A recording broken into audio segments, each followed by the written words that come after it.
నమస్కారం, welcome to commando TV. నేను సహస్ర. Khoa bun ఇప్పుడు అది కేవలం బన్ కాదు, ఒక బ్రాండ్ లాగా మారింది.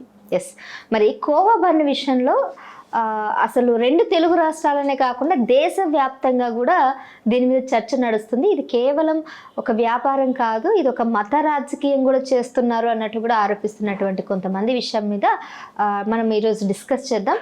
అసలు ఎందుకు కోవా బన్ను ఇంత చర్చకు దారి తీయడానికి గల కారణాలు, అలాగే వలి విషయంలో ఎంతోమంది ముందుకు వచ్చారు, మానవత్వం చాటుతున్నారు, అది నిజంగా ప్రశంసనీయం. దాంతోపాటు ఇంతకుముందు ఎవరైతే మస్కత్ జర్నలిస్ట్ అని చెప్పుకునే సో కాల్ జర్నలిస్టులు అందరూ అతన్ని ఇబ్బంది పెట్టారు. స్టిల్ ఇంకా దాని మీద కొంతమంది చెప్పకూడదు, ఒక రకపు పార్టీకి సంబంధించిన వాళ్ళందరూ కూడా దాన్ని ఇంకా ప్రోట్రేట్ చేసుకుంటూ దాన్ని ఇంకా తప్పు పెడుతూనే ఉన్నారు. దీనివల్ల ఇంకా ఎలాంటి పరిణామాలు వస్తాయి, ఈరోజు ఇవన్నీ కూడా మనం పూర్తిగా విశ్లేషిస్తాం. దీని గురించి మనకి తెలియజేయడానికి ప్రస్తుతం అంతా ఉన్నారు కమాండో టీవీ ఎడిటర్ రామారావు గారు. నమస్కారం సార్. సార్, కోవా బన్ వలి సమ్మక్క సారక్క జాతరలో ఒక చిరు వ్యాపారి కుటుంబం నుంచి ఎప్పటి నుంచో చేసుకున్నటువంటి ఆ చిరు వ్యాపారి ఆ రోజు అక్కడికి వెళ్ళి తన వ్యాపారం చేసుకుంటే సో కాల్ జర్నలిస్టులు వచ్చి దాన్ని భయపెట్టి అది చేసి అతన్ని కొద్దిగా ఇబ్బంది పెట్టారు. సో ఆ రోజు అతను ఇబ్బంది పడ్డాడు, అది ఒకందుకు ఇప్పుడు చాలా మంది మంచిదే అయింది. అంత ఇబ్బంది పడ్డాడు కాబట్టి ఇప్పుడు దీని గురించి చర్చించుకోవడం మొదలు పెట్టారు. పైగా అతనికి కూడా చాలా ప్లస్ అయింది, ఎంతోమంది అతనికి ఆర్థిక సహాయం చేయడం. తెలంగాణ రాష్ట్రంలో ఎవ్వరు ముందుకు రాలేదు, కానీ ఆంధ్రప్రదేశ్లో ఉన్నటువంటి కొంతమంది మినిస్టర్లు, ఎమ్మెల్యేలు, ఈవెన్ నాగబాబు గారు, లోకేష్ గారు స్పందించడం ఇదంతా కూడా నిజంగా సంతోషకరం. కానీ తెలంగాణ గవర్నమెంట్ ఎందుకు దీని గురించి స్పందించలేదు? అది నా ఫస్ట్ ప్రశ్న. ఇప్పుడు మీరు బ్రిటిష్ క్వీన్ డయానా పేరు మీరు విని ఉంటారు. ఆమె ఎలా చనిపోయింది? Yes, Charles ex wife. ఆమె ఎలా చనిపోయిందో మీకు తెలుసు, గుర్తుండొచ్చు. ఆమె తన బాయ్ ఫ్రెండ్తో కారులో ట్రావెల్ చేస్తూ ఉంటే ఒక జర్నలిస్ట్ చూశాడు. ఆ జర్నలిస్ట్ మరికొంతమంది జర్నలిస్టులు చెప్పాడు. సో అందరూ వాళ్ళు వెంటబడుతున్నారు. అంటే మన కెమెరా చిక్కింది కదా అమ్మాయిని, ఆమె బ్రిటిష్ రాణి కోడలు కదా, చార్లెస్ వైఫ్ కదా, మరి అట్లాంటి ఆమెని దొరకపట్టుకున్నాం మనం అన్న ఉద్దేశంతో జర్నలిస్టులు అంతా వాళ్ళు వెంటపడడం స్టార్ట్ చేశారు. దాంతో యాక్సిడెంట్లో చనిపోయింది. ఫాస్ట్గా వెళ్ళడం ఆటోమేటిక్గా జరిగి చనిపోయింది. అప్పుడు ఏమన్నారంటే జర్నలిస్టుల మీదే అందరూ చిరాపడ్డారు. ఆమె చేసిన వ్యవహారం మీద కాకుండా జర్నలిస్టులు ఏంటి తన వ్యక్తిగత జీవితం మీద ఇంతగా వెంటపడ్డము, కాల్చుకు తినడము, వీళ్ళ కారణంగానే ఆమె చనిపోయిందని ఆ రోజుల్లో వార్తలు వచ్చాయి. దాన్ని మనం పేపరాజీ అని ఒక పేరు పెట్టుకున్నాం. పేపరాజీ అని అంటే పేపర్లంతా అప్పుడు ప్రింట్ పేపర్లు కదా ఎక్కువ. సో వీళ్ళందరూ కలిసి ఆమెను చంపేశారండి. పేపరాజీ అంటారు దాన్ని టెర్మినాలజీలో. ఇప్పుడు చూడండి, ఈ మన పిల్లాడి విషయంలో, ఈ బన్ విషయంలో కూడాను జరిగింది ఏంటి?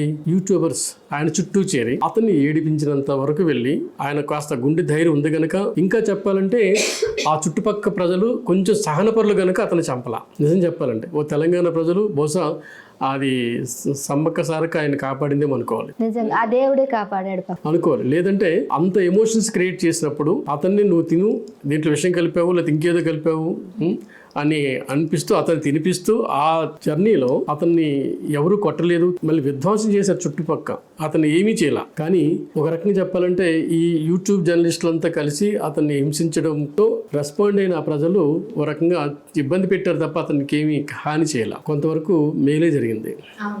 అలా మేలు జరగబట్టి అతను పాపులారిటీ సంపాదించడం, తన కోవా బన్ పాపులారిటీ అవ్వడం, అది లోకేష్ కావచ్చు లేదా మరొకరు కావచ్చు దాన్ని ఉపయోగించుకోవడం రాజకీయంగా జరిగింది. ఇక్కడ మనం ఆలోచించాల్సింది ఏంటంటే జర్నలిస్టులు మనకున్న నైతిక విలువ ఏంటి, అసలు మనం ఎవరిమి, క్వశ్చన్ చేయడానికి మనం ఎవరిమి, నాణ్యత విషయంలో అక్కడ ఏమైనా కంప్లైంట్ వచ్చిందా?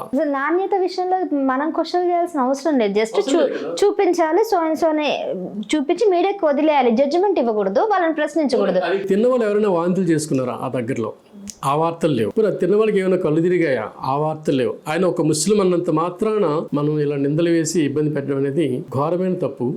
ఆ తప్పు ఆ జర్నలిస్ట్ చేశాడు, యూట్యూబ్ జర్నలిస్ట్. నిజంగా ఇప్పుడు మీకు మీరు తెలంగాణ ప్రభుత్వాన్ని ఒక మాట అన్నారు, ఈ ప్రభుత్వం ఎందుకు పట్టించుకోలేదని. కానీ అతను ఆంధ్రప్రదేశ్ వాసి, రాయలసీమ వాసి, తెలంగాణ వాసి కాదు. జరిగింది తెలంగాణలో అయినా సరే అతనేమి కంప్లైంట్ చేయలేదు, ఇక్కడ కంప్లైంట్ చేయలేదు. సో ఈ తెలంగాణ ప్రభుత్వానికి సంబంధం లేదు కదా. కానీ తెలంగాణ ముఖ్యమంత్రి గారికి ఈ యూట్యూబ్స్ మీద సరైన అవగాహన ఉంది. అసలు జర్నలిస్ట్ అందరూ ఈ యూట్యూబ్ జర్నలిస్టుల వల్లనే అసలు జర్నలిజానికి పెద్ద హాని జరిగింది అని చాలాసార్లు అన్నారు, చాలాసార్లు అంటుంటారు. ఈ వీటిని ఈ ఏదో పేరు కూడా ఆయన పెట్టారు, గొట్టాలు వస్తున్నాయని. సో ఇలాంటి వాటి వల్ల హాని జరుగుతుంది. ఈ హానికి మళ్ళీ ఇలాంటి వాళ్ళు కొన్నిసార్లు బలి అవుతారు. ఆయన లక్కీగా బతిపేడు కాబట్టి అదృష్టవంతుడు. కానీ మనం ఆలోచించాల్సింది అంటే సరైన జర్నలిజం కోణంలో ఒక జర్నలిస్ట్ థింక్ చేయాలి. అతనికి ఏదైనా ఆరోపణలు వచ్చినప్పుడు తను తిని లేదు చూపించుకోవాలి. ఇంకో నేను తింటాను, నాకు ఏమైనా జరిగిందంటే నీది భావిస్తాను. కానీ తనని తినమండం అనేది కరెక్ట్ కాదు. నమ్మిన తర్వాత లేదు అతను పోలీసులకు అప్పచెప్తే ఆ పోలీసులు ఏం చేస్తారు, దాన్ని పట్టుకుంటారు, టెస్టింగ్ అప్పచెప్తారు, ఆ రోజు సీజ్ చేయిస్తారు. కానీ అవమానించాల్సిన పని లేదు. అతను ఘోరంగా అవమానించారు. అక్కడ చుట్టుపక్కల ప్రజలు అవమానించేటట్టుగా ఆ యూట్యూబ్ జర్నలిస్ట్ చేశాడు. ఇప్పుడు ఏం జరగలేదు కాబట్టి ఒక అందుకు జస్ట్ అదే టైంలో అతను మానసికంగా, ఎందుకంటే మీరు కేరళ ఇష్యూ చూసే ఉంటారు. ఒక ఆవిడ కెమెరాలో అతను నన్ను ఇబ్బందికరంగా టచ్ చేస్తున్నాడు అని చెప్పేసి, దీపక్ అతని పేరు కూడా, దీపక్ అతను వీడియో తీసి పబ్లిష్ చేయడం వల్ల మానసికంగా క్షోభించి అతను సూసైడ్ చేసుకున్నాడు. ఒక బస్సులో జరిగిన ఇన్సిడెంట్ కేరళలో జరిగింది. అక్కడ అలా చూస్తే అట్లా అంటే ఒక సోషల్ మీడియాలో అలా వెళ్ళేసరికి అతను మానసికంగా ఇబ్బంది పడి చనిపోయాడు. ఈయనకి పాజిటివ్ వచ్చింది కాబట్టి సేఫ్. ఏదైనా ఇంకాస్త ఈ యూట్యూబర్సే ఇంకా లేకపోతే ఇంకేదైనా అది ఏమన్నా జరగరాంది జరుగుంటే అతను మానసికంగా చనిపోయి ఉంటే ఎవరు బాధ్యులు? ఖచ్చితంగా అదే యూట్యూబ్ జర్నలిస్ట్ ఏమంటాడు, నేను మంచిగా చేశాను కదా అంటాడు ఆయన. లేదు మరికొంత ఇప్పుడు మతం రంగు పూశారు కనుక ఇంకొంచెం విజృంభించి అతను అరుడని చెప్తారు. దానికి ఇంకొంతమంది కలిసి ఇంకేదో చేస్తారు.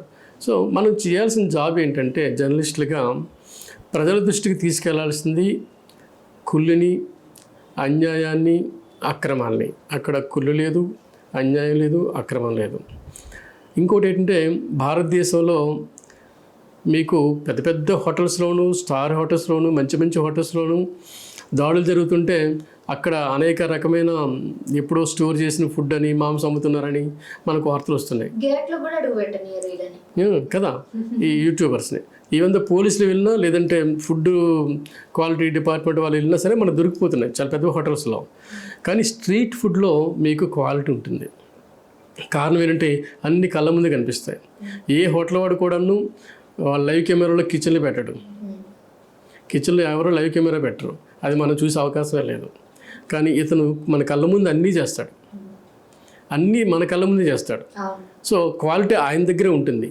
ఒక 2 decades బ్యాక్ టైమ్స్లో ఒక ఎస్సే వచ్చింది ఇండియన్ స్ట్రీట్ ఫుడ్ మీద. అసలు best quality food Indian street food అట, ఇండియన్ హోటల్స్ కంటే కూడా. హోటల్స్ లో ఎప్పుడు ఫ్రిడ్జ్ లో పెట్టి తెచ్చి చేస్తారో మనకి తెలియదు, కానీ స్ట్రీట్ ఫుడ్ లో అప్పటికప్పుడే ఉంటుంది అవన్నీ.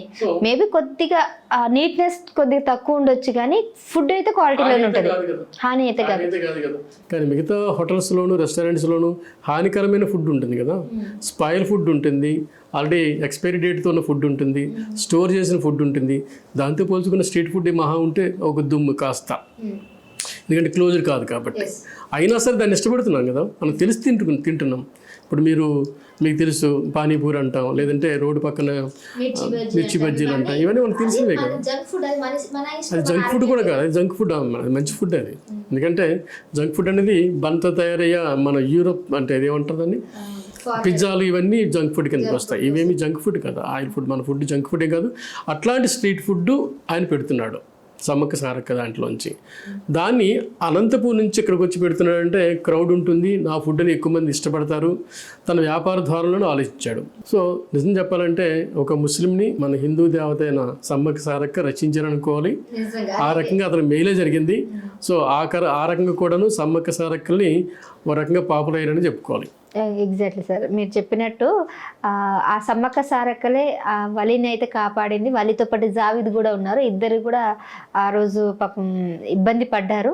ఏది జరిగినా మన మంచిగా అన్నట్టు వాళ్ళిద్దరికైతే మొత్తానికి మన వాళ్ళంతా కూడా మన హిందువులే, నిజానికి సపోర్ట్ చేసిన వాళ్ళందరూ చాలా మంది హిందువులు, దానికి చాలా సంతోషించాలి.